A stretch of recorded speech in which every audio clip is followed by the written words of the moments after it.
All right, start the recording. And so yeah, let's start with where we left off. I think we stopped at 91,123. So we'll pick up with the next one, 91,125.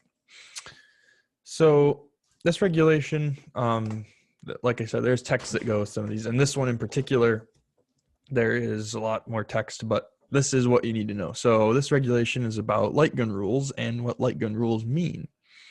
Um, Light guns are kind of an archaic thing. They are still used a little bit today, but only in emergencies when you don't have radio communication. Because there are regulations that say that you have to have a radio, an operable two-way radio, when you're flying in controlled airspace. And the only time that you'd really encounter a light gun signal is in controlled airspace. So this is kind of like a backup, you could say. They use light guns in the case that there's an airplane that for some reason has gotten into the airspace and doesn't have two-way radio communications available for them to use to communicate with the tower. So let's say you're just doing some pattern work and you're flying around doing touch and goes on the runways or whatever, and you did have a radio that was working, but then for some reason your radio stops working. You can signal the tower by like rocking your wings or something like that. And then the tower will know that your radio is not working. In fact, there's a special transponder code. And we haven't really talked about what a transponder is. Basically, it's a box in the airplane that will tell the radar station that pings your aircraft. It has what they call a squawk code.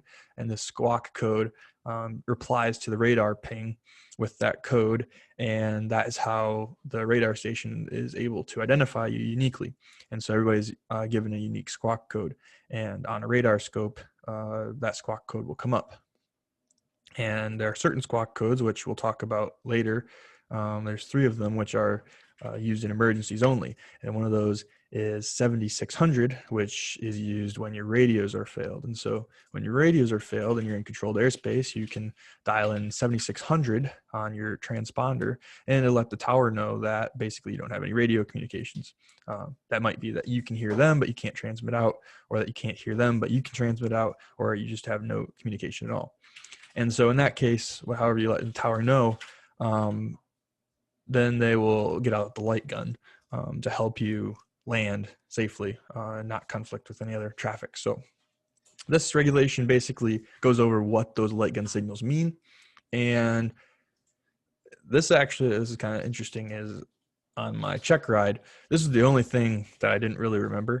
And it's okay if you don't remember these things, because they are found in a lot of readily available places, such as kneeboard cards and cheat sheets that you might have stacked in a book somewhere or whatever.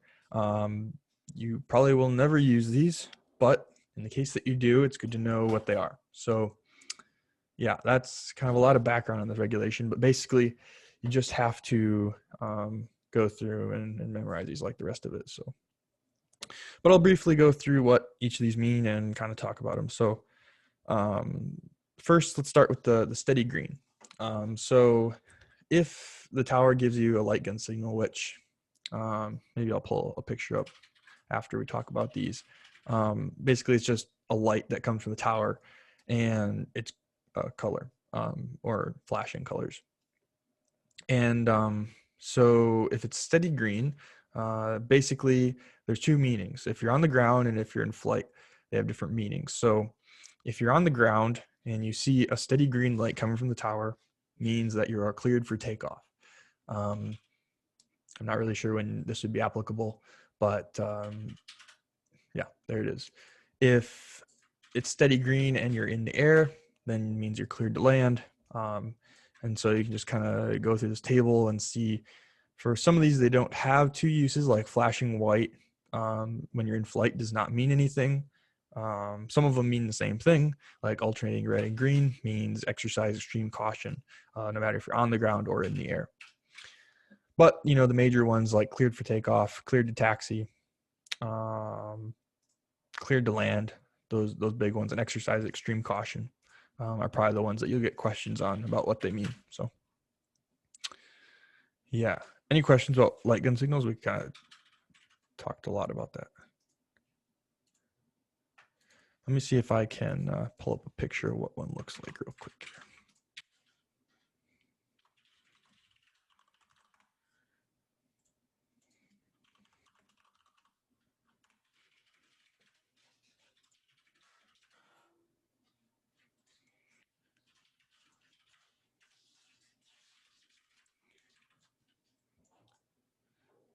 Let's see. Here we go. Is that sharing my screen now? Yep.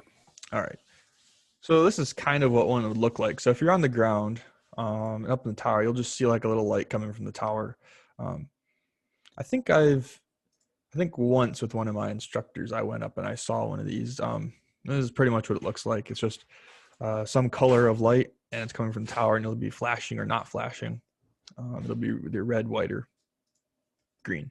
So yeah, it's pretty hard to miss. They're pretty bright, relatively bright, but yeah. So that's what they look like. But all right, we will share this screen again. All right, so let's talk about something else now. So FAR 91-126.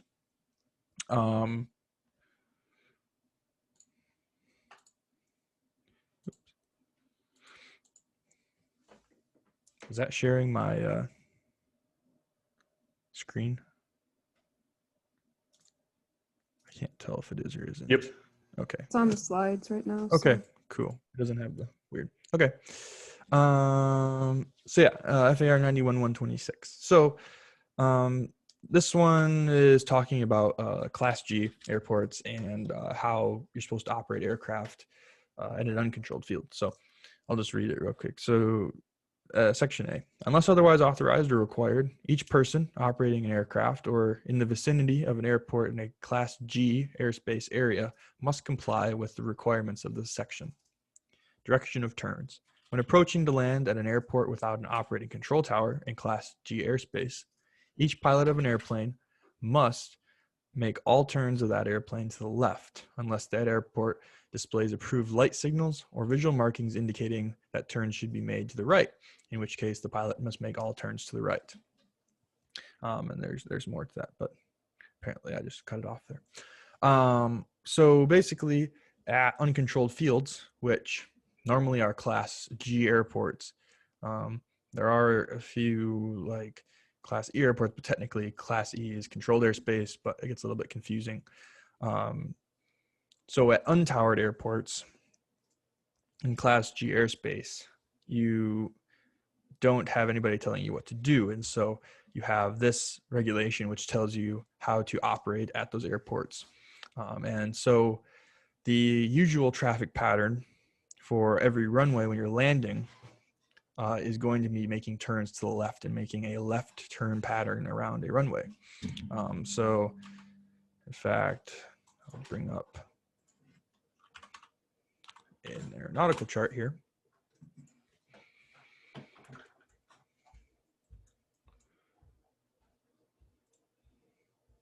Let's share that. All right, so here we have an aeronautical chart. So if we take a look at Houghton Airport here, we can see that we have the two runways here. And what this regulation is saying, now this isn't a Class G airport, but we'll use it as an example, is that you must make all patterns to the left unless otherwise noted. And so in this case, if you're flying a pattern, you were coming from the north over here and you were coming into land, you would fly the pattern. If you were landing on this runway right here, you'd come in and you'd fly out here and you'd make left-hand turns. You'd land here. If you're gonna land on this runway over on this side, you would fly around the airport and then you come in and you'd fly the pattern down here and you make left-hand turns to land here. So either way you make left-hand turns because it's the standard pattern procedure. At some airports, the runway will have indicators that it's a right-hand pattern. In fact, there's a few ways to do this. There is a book called the Chart Supplement, which has a list of like every single airport in that region. So for our region, we have a chart supplement, and you would look in that chart supplement at the Houghton Airport, and it would give you all the information for that airport, and you would have to find out which pattern is for the runway. If it's not labeled, usually it means it's left, and if it says it's right, then you make right-hand turns on that runway. There are various reasons for making it a right-hand pattern instead of the standard left-hand pattern. Some might be to keep traffic away from cities, like if you took a look at a bigger airport like Grand Rapids. Some of these runways are right-hand traffic to keep you away from, in fact, other runways. So that could be another reason, so that you don't have people trying to fly patterns right in the middle here. You have them fly out here and out here instead of over the top of the airport. And so, yeah, there can be various reasons for this, but for most cases, when you're flying at an uncontrolled field, like any of these smaller airports out here, all your patterns are going to be made to the left when you're landing. Now, there is no regulation that specifies which side of the runway you're supposed to land on. Typically, pilots land into the wind, but that's not always the case. So that's something you have to be cautious of when you're landing in an uncontrolled field. But all traffic patterns, unless otherwise noted, are to the left. All right, we will stop that and we'll go back to the slides. All righty. FAR 91-127. So unless otherwise authorized, required by Part 93 of this chapter, or unless otherwise authorized or required by the ATC facility having jurisdiction over the Class E airspace area, each person operating an aircraft on or in the vicinity of an airport in a Class E airspace area must comply with the requirements of 91-126. Each pilot of an aircraft must comply with any traffic patterns established for that airport in Part 93 of this chapter, and you must communicate with the control tower if it exists.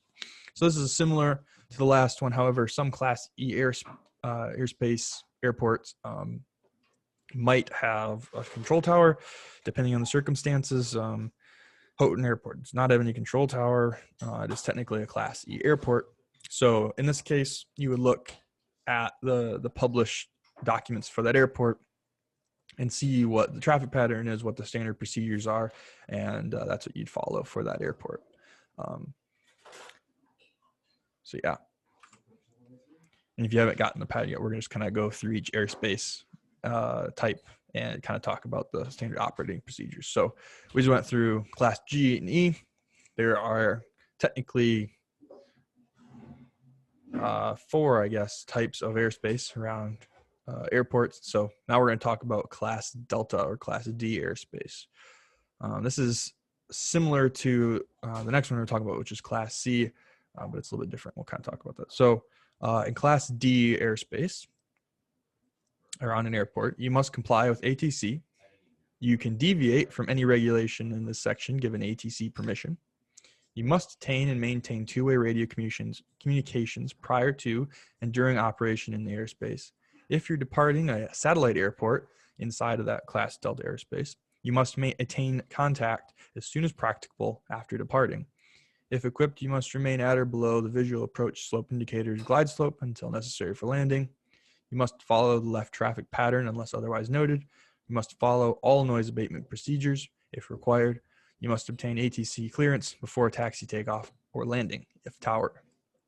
So Class Delta airports are smaller airports usually. They sometimes have control towers. So for instance, if you've ever been to Traverse City, the Traverse City Airport is a Class Delta airport. It's small. They actually do have a control tower. And so the main distinction between like Class Delta airports and the next one we'll talk about, which is a Class C or Class Charlie airport, is that usually Class Delta airports do not have any radar. And so when you're landing, you have, or the control tower has no way of really knowing where you're at except visually. So it can be kind of hard for them to guide you in from a long distance away. That's up to you. But once you get closer, it's up to them to kind of manage all the traffic patterns. So For that reason, you are required to have two-way radio communications to communicate with the tower, if it's there, and contact anybody else that might be in the airspace. You have to attain a two-way radio communication. So it means that you have to get in contact with the tower, and they have to, contact you back. This changes a little bit to the next few airspaces. So in this case, all you have to do is attain two-way communication. And you have to comply with ATC inside of these airspaces. We're going to go over what these look like as far as airports in a little bit. So don't worry about trying to visualize what these look like. Just trying to remember the regulations around these types of airports. As you'll see, a lot of these carry over. So don't think they're going to change too much. So Class Charlie airspace. These are big airports that are not like the biggest. So for instance, Grand Rapids is a Class Charlie airspace. Green Bay is a Class Charlie airspace. These are not like Chicago or Detroit or anything like that. These are big, but they're not huge. And so these have a different designation than a Class Delta airport for that. And they have a little bit different regulations. So in a Class C airport, you must comply with ATC. You must follow designated arrival and departure traffic patterns. You must establish and maintain two-way radio communication with ATC prior to and during operation in that airspace. And if you're departing a satellite airport, you must attain contact as soon as practicable after departing. You must have equipped an applicable transponder. That's Rule 9125 or 215. And ADSB out 91225 and two-way radio. So, and you may deviate from any of these requirements if provisioned by ATC. So you have to comply with ATC. Now, this is kind of one of those things again.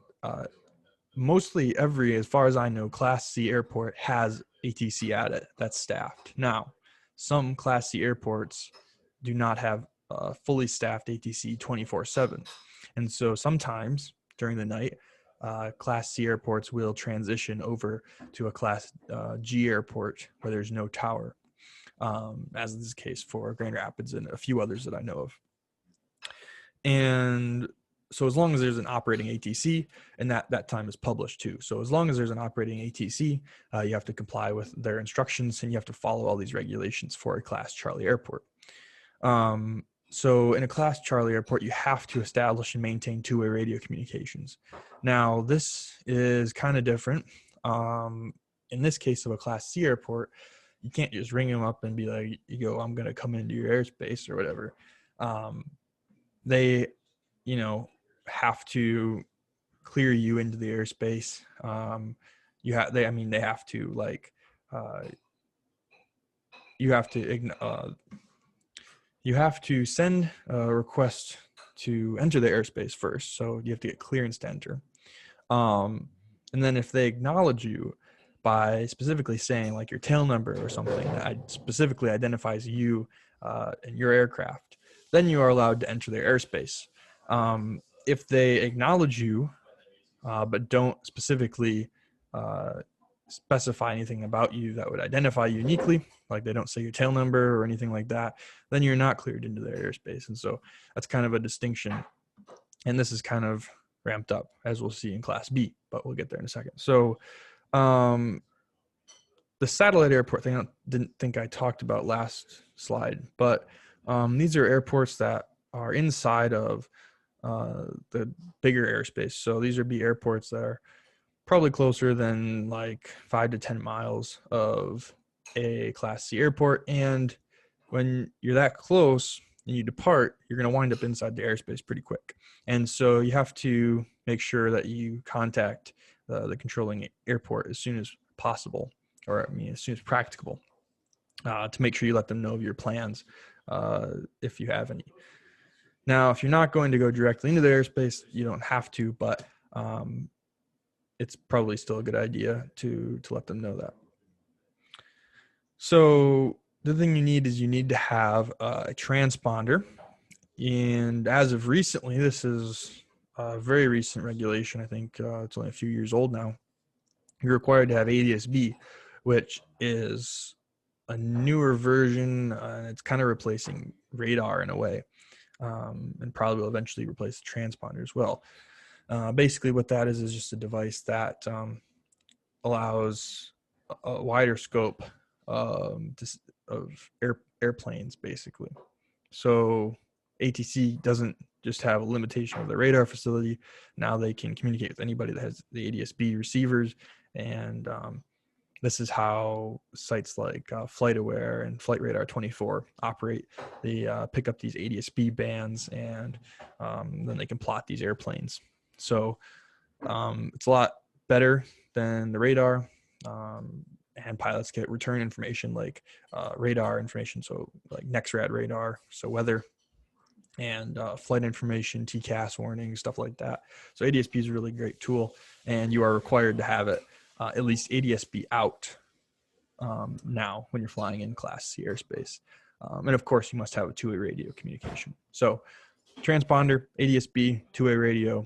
You have to establish and maintain two-way radio communications, and then you can enter Class C airspace. All right, Class Bravo. Class Bravo is for the biggest airports in the United States, so Chicago, Atlanta, the like.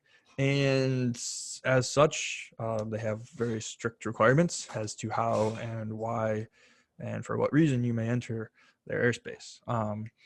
Now, you don't need much to go into a Class Bravo airport.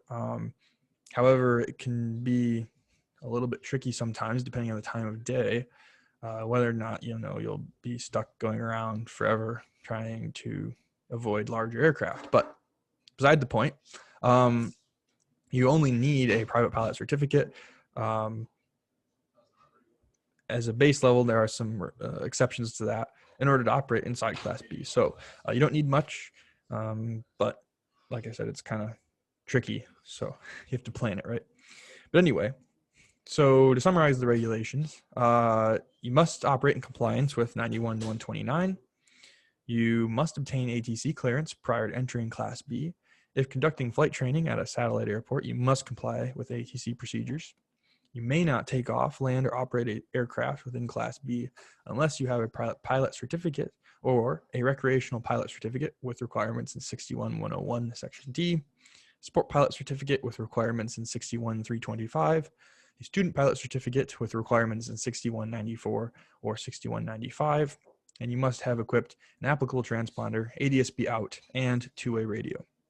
So in order to operate in Class B, first of all, you have to have at least a private pilot certificate, or you have to have one of those three other certificates listed below with applicable endorsements, basically. So as far as student pilots are concerned, you have to have an instructor sign off saying that you can fly, which means that you have to have completed some ground training and some flight training for that Class B airport. I think we covered that in an earlier slide. We were going through part 61. So that's probably going to be the most applicable. Depending on where you do your flight training, you might be training near a Class B airport, or you might not. It just depends. Now, if you're flying with somebody who has a private pilot certificate, obviously you don't need to fulfill those requirements. But yeah. So the other thing you need is you need to have ATC clearance. Now, this is different from Class C and Class D airspace. In order to be able to enter a Class Bravo airport, you need to have the tower say you are cleared to enter the Class Bravo. Whereas in a Class C airport, they can just acknowledge you directly, then you are okay to fly into the airspace. And Class B, you have to be cleared, and they have to tell you that you are cleared in order to be able to enter. These are just too big of airspaces to be having anybody fly into. So that's the one distinction. And like Class C, you have to have a transponder, ADS-B out, and two-way radio in order to fly. And finally, we have Class A. So Class A, you will not find around any airport. There is no airport with a Class A airspace. Class A airspace exists above 18,000 feet up to flight level 36 or 360. So that's 36,000 feet. So in between that region is where the big jets fly. And so they have created this Class A airspace, which has special regulations. So inside of Class A airspace, you must obtain ATC clearance prior to entering. You must operate under IFR flight rules. You must maintain two-way radio communications. You must have equipped an applicable transponder, ADS-B out, and two-way radio. You may deviate from any of these regulations if permitted by ATC, except for an operative transponder during flight, which requests may be submitted in writing at least 4 days before the operation. So Class A airspace, being it's above 18,000 feet, is unlikely that you're going to get there in a Cessna. Even if you were able to get there in a Cessna, if you just had a private pilot VFR license, you would not be able to fly in there anyway because you are required to have instrumental flight rules or be under instrumental flight rules when you're flying in Class A airspace. The other kind of interesting factoid about Class A airspace is that once you get above 18,000 feet, everybody sets their altimeters to 29.92 inches of mercury. This is just to keep everybody at the same level, because after you get up to that height, it's no longer really worried about like the difference in ground height and stuff like that and sea level pressure. You want everybody to be at the same ground level because these people are flying across the country in Class A airspace. And so you want everybody to stay at some known zero so that you don't have any incidences where people thought they were at different altitudes when they really weren't. So everybody sets their altimeter to the same thing and just makes it easy for everybody. So yeah, like I said, this isn't around any airports. This is specifically above 18,000 feet up to 36,000 feet. And it's IFR only. You have to have transponder, ADS-B out, and two-way radio communications. That's about it. All right, so before I go on, I do want to show you guys what all these airspaces look like. While I pull that up, any questions on? Yeah, you said something about what was it, the student certificate a few times. Is that something that you obtain at like the beginning of your training, or? Oh, yeah, I guess I never did talk about that. So yeah, the student pilot certificate, you don't actually need to do anything to get it other than basically you have to sit down with the flight instructor. The flight instructor will help you set up an account in the government's online pilot database, which is called IACRA. And inside IACRA, you'll be able to apply for a student pilot certificate. In fact, let me pull up IACRA. I can't spell. So basically, you'll log into IACRA, and you'll create an account, and you'll be able to apply for a student pilot certificate. However, this is usually something you'll do with a flight instructor. So, you know, this isn't something that we do now, but you do need a student pilot certificate before you solo. It's just kind of a base level thing that you don't need any prerequisites for, but you do need the student pilot certificate before you solo, before you go into Class B airspace, anything like that. And you need it before you get your license. So, yeah. Okay, cool. Yep. So that's what that is. Good question. Any other questions? How important is it to remember specifically, I guess, what word do I want to use? Like the numbers for code as to just understanding the substance? So this is how, so on the FAA written test, which is the 60-minute or whatever, not 60-minute, 75-minute, 60-question test. That's multiple choice. They're going to ask you specifics, like, for instance, they might ask you a question about Class C airspace. Like, what are you required to have before you enter a Class C airspace? And the answer to that would be you must, have two-way radio communication. You must have a transponder, two-way radio, and ADS-B. And so they ask you questions like that. So it does kind of go into detail about the nitty-gritty of the rules. Some of these things you won't need necessarily to know, like would you need to know that in order to go into a Class C airspace, you have to, or if you're in a satellite airport, you have to obtain contact or whatever. Some of those are a little bit abstract, but the hardcore ones, like what you need to enter, what ATC must do to clear you to enter, those you need to know. But yeah, some of them are a little bit more, maybe not so much. All right. Yeah, Nice. it's kind of hard to say what you need to know in the written because there's not any official question bank. But once you get past the written, everything is more like if you know where to find it and you know the general gist of it, then you're fine. So yeah.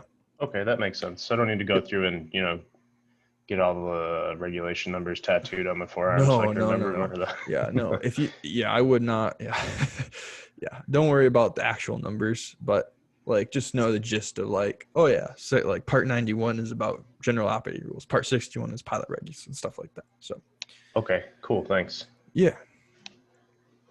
Alrighty. So I have aeronautical chart pulled up here, and we're just going to kind of look at a few different types of airspace and what they look like from a sectional chart. And then maybe we'll look at them from a different view too. So in general, if it's not labeled on a sectional chart, it is probably going to be a Class E. Class E, you can kind of remember, is everywhere. So anything that's not something is Class E. So out here over the lake is Class E. Over the UP is actually, that's kind of a trick question, and we'll kind of talk about that. But downstate, all between these airports, that's all Class E.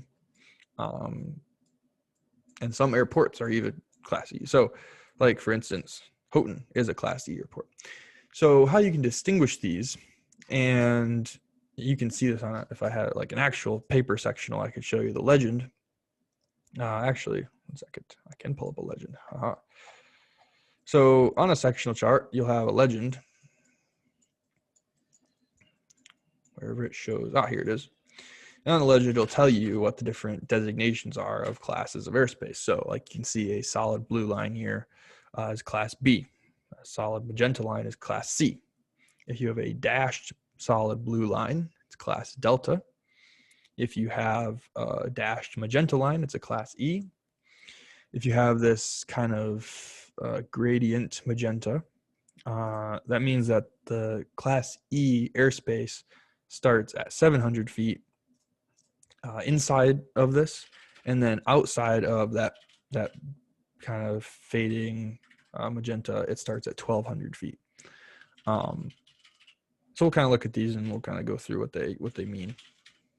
This will be helpful to know for our sectional chart section, flight planning, but we'll get there eventually. So here at Houghton Airport, we can see that we have a dashed magenta line. And that dashed magenta line, like we just looked at in legend, means that this is a Class E airport. So Class E to the surface is what we call this normally. And we also have the gradient magenta here. So what this means is that inside of that gradient magenta, the Class E starts at 700 feet, and outside of that starts at 1,200 feet. Now, this is kind of interesting because it's Class E to the surface. So basically, it's Class E everywhere around here. Yeah, so that's one example of what a Class E airspace might be. This is the only time it's actually designated on a sectional chart, is like this, with either a dashed magenta line or this fading, which tells you where it starts at. So just to make sure it's good, does everybody understand that kind of concept, or like this faded magenta ring thing? We'll go over a few more examples of it too.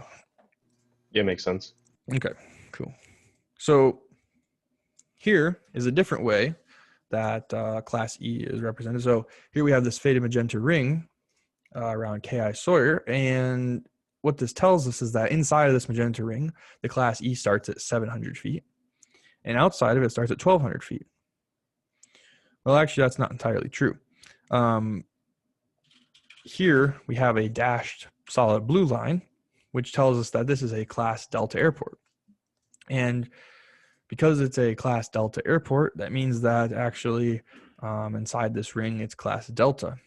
And always at Class Delta airports, they will also have marked on the sectional chart the height that the delta ends at. So in this case, the delta goes from the surface up to 3,700 feet as indicated by this box. So actually, Class E doesn't start until 3,700 feet inside of this dash blue ring.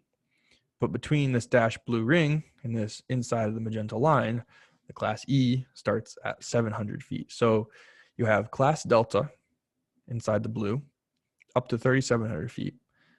Inside of the blue ring here and the magenta ring, you have Class E starting at 700 feet.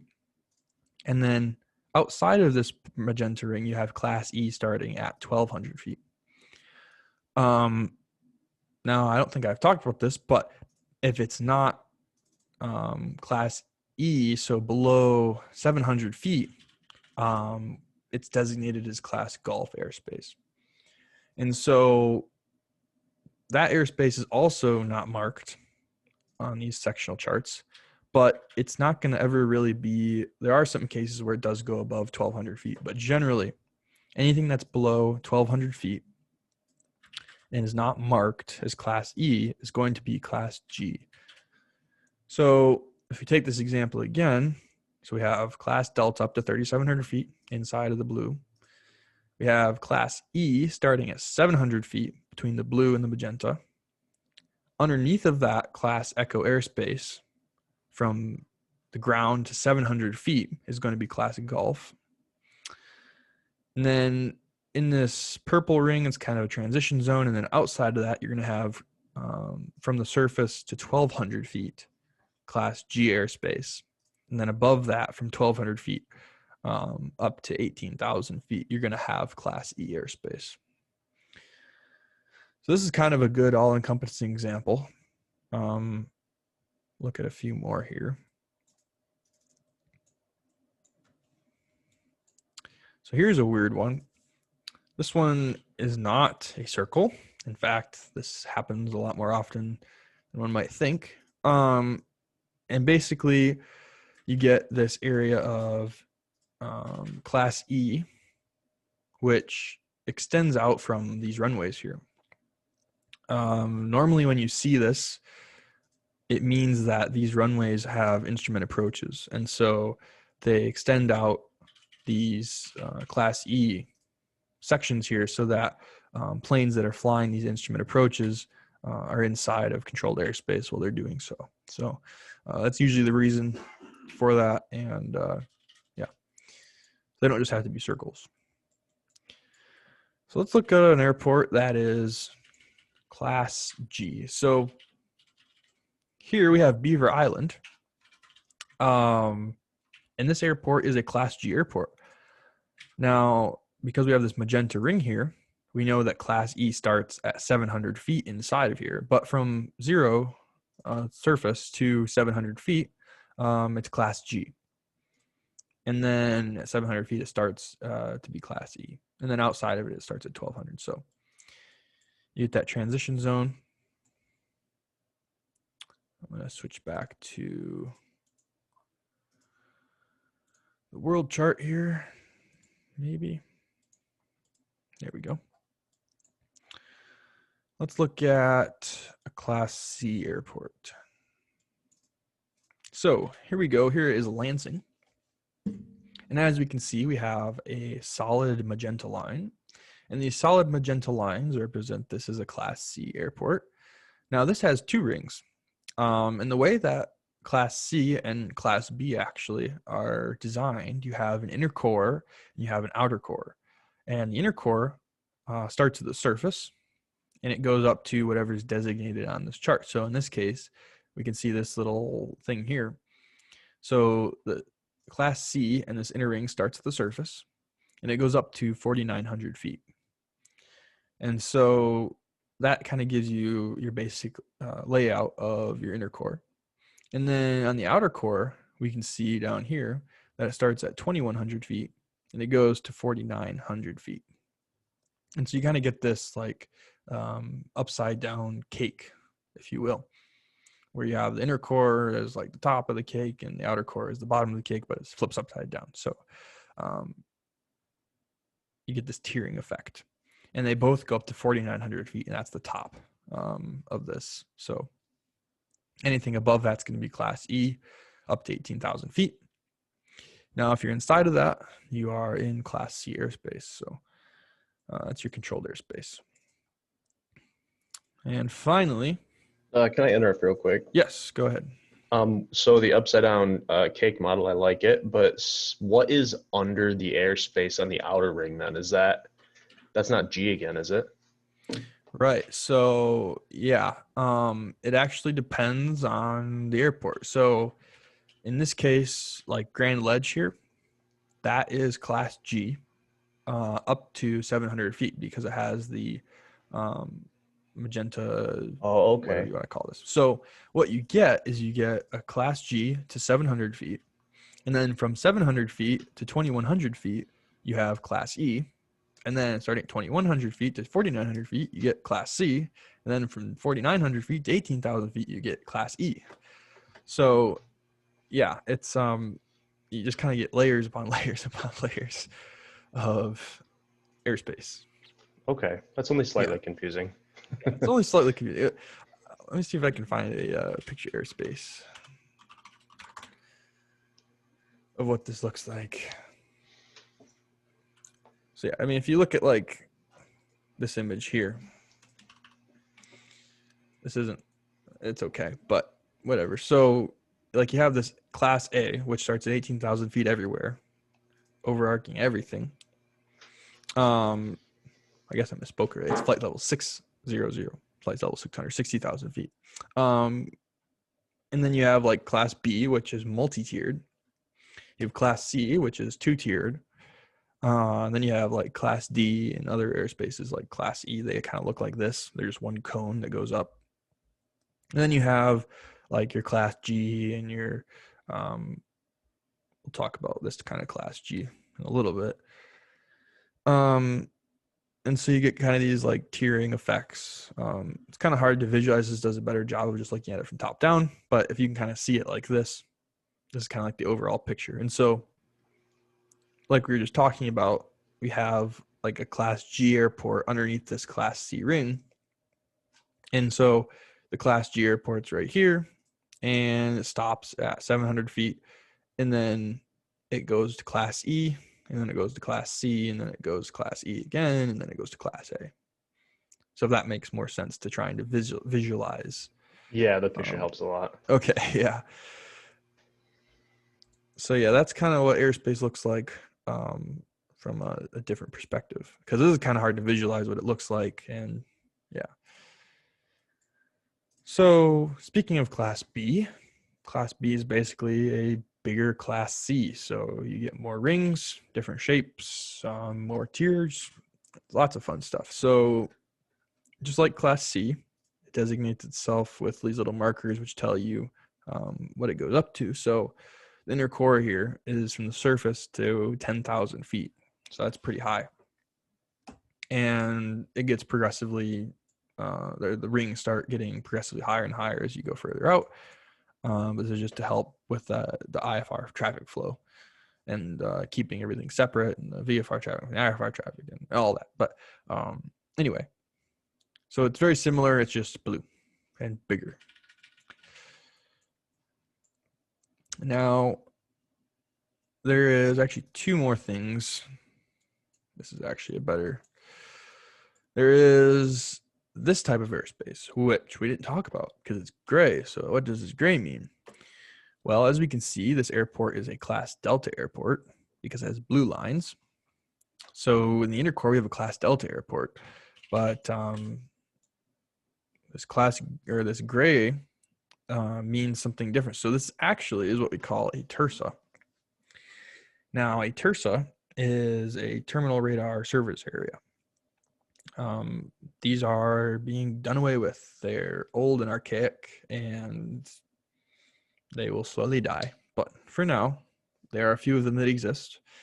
And basically what that means when you see this gray is that you basically have an airport here which has a radar station, but it's not really big enough to where it can be a Class C airport. So in this case, you have an airport that is Class D, but it kind of acts like a Class C.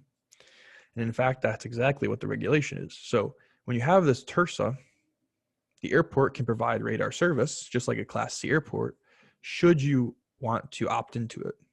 So this is entirely optional. If you want to opt into this, then this airport basically becomes a Class C airport for you. If you do not want to opt into it, you do not have to, and the airport operates like a Class Delta airport. So that's kind of confusing. Hopefully that sort of makes sense. So when you see gray lines like that, it means that this is a TERSA airport, which means that it's a Class D airport with a radar station. So it can act like a Class C airport should you want to opt into that program. Are there particular reasons why you would or wouldn't want to do that? Yes, actually. So for instance, Class C airports are able to provide you with something called flight following. So what that means is that if you're flying near a Class C airport, you can call them up on the radio and be like, I would like to request flight following. I'm going from here to here and I'm at such and such a height. And basically what they'll tell you is, okay, we'll provide you flight following, or if they're too busy, they won't. But usually they'll be able to. And so what that means is that they'll provide you with things like traffic alerts. They'll tell you where other aircraft are. They can give you weather updates, whatever you need. So basically, you can ring these guys up and be like, hey, I would like flight service, or not flight service. I'd like some sort of flight following. I'm over just south of Fremont and I'm going down towards Sparta and I would like to request flight following. And so they'll be like, oh, sure, yeah, we can provide flight following. Or if you're flying from Fremont to Muskegon and you want flight following, you can do that. The other thing that they can provide is they can provide more precise approaches. So there's certain approaches that you can do to airports with radar. They're called, I think they're called A-star approaches or something like that. And basically, it's a type of approach that they use the radar for. And so you can do those types of things there. It just helps with traffic separation. I mean, I guess the only reason that you might not want to opt in is if you just didn't want to, I don't know, get updated information with better radar separation. I don't know.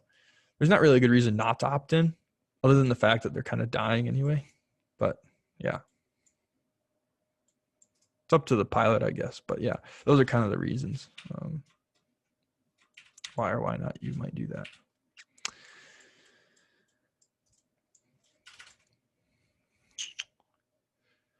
All right. So the last one I'm going to talk about here is the Class Golf. So in the sectional, you will not see Class Golf. In fact, it used to be labeled. It's not labeled anymore for some reason. They took it off. But in fact, inside of this UP, we have Class Golf airspace. Now, this is a special type of Class Golf airspace. This Class Golf airspace extends up to like 14,500 feet or something. It used to be marked. It's not marked anymore. You just kind of have to know that it's there. I don't think you'd ever get asked a question about that. But basically, the reason it's Class Golf is that nobody really controls it. So it's uncontrolled airspace. It's a free-for-all up to like 14,000 feet. So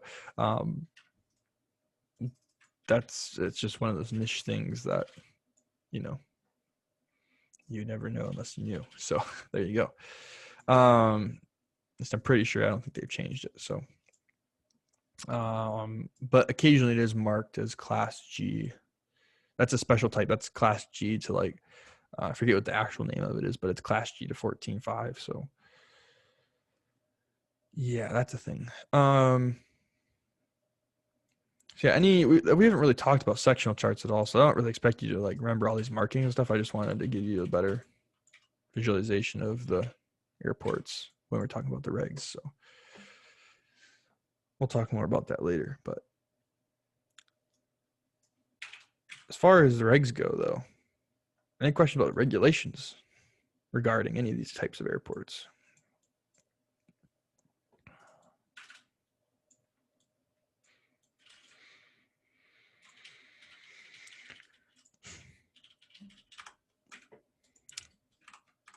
If not, I guess I could throw something out there. Sure. What happens if you end up violating some rule of some airspace? Like I'm blissfully ignorant of the fact that I'm dive bombing into Class B airspace. Mm-hmm. Right. So it actually probably will depend on the controller. Technically, it is a violation to go into Class Bravo airspace. They could cite you for it. There's special regulations that deal with what might happen. You'll probably wind up submitting a report if you don't turn around and exit the airspace. It's likely they'll give you a number to call, and that number will probably be some FAA agent or something that will talk to you about what you did, and what the consequences of such actions may be. You never want to get a number from a controller. So if, for instance, you came into Class B airspace and you violated the airspace without talking to them, they'll probably ring you up. If you don't listen to them, I mean, at worst case, they'll probably scramble some jets to go after you and get you out of the airspace. If they're a nice controller, they probably won't do that. But yeah, that's probably the worst case scenario, is that you have jets scrambled after you. And they will coerce you to leave the airspace. So, yeah. Well, that sounds like a unique experience. Yeah. It gives me all the more reason to violate the airspace. Exactly. I want to see some of them cool jets. Right. Yeah. I mean, it'd probably be more likely like TFRs. Those are special kind of airspace, which we haven't talked about yet. But if you violate that, you'll definitely get jets scrambled after you. Class C, if you violate Class C, depends on how busy they are, but they'll probably just tell you to turn around and everything will be fine. If you violate a Class D, if they don't have a TERSA, so if they don't have a radar station, there's probably really no way they'll know. So probably not much will happen there. Probably the worst case would be violating a Class B. They'll probably take it the most serious. If you did it accidentally in Class C, as long as you acknowledge your mistake, they'll probably be fine with it, and there probably won't be anything that comes of it, though. So, did you happen to know what the heck is going on around Kenosha with those enormous red circles? Yes. In fact, I do know what happened. So, yeah, Trump rally. That's what's happening. So basically, there's a TFR because the president's there. So right now, I know he's in Kenosha, and so he's going to Grand Rapids later tonight. And so, yeah, these TFRs are put in place because the president's there. TFRs get put in place for multiple reasons. One of them is because the president's flying in, or the president's somewhere on the ground there. So there's permanent TFRs over DC and such. There's also permanent TFR over his hotel and wherever that's at, and stuff like that. TFRs also get put up for like football games and stuff like that. So it's not always just the president, but yep. We'll talk about TFRs later. Yep. So any questions about anything? If not,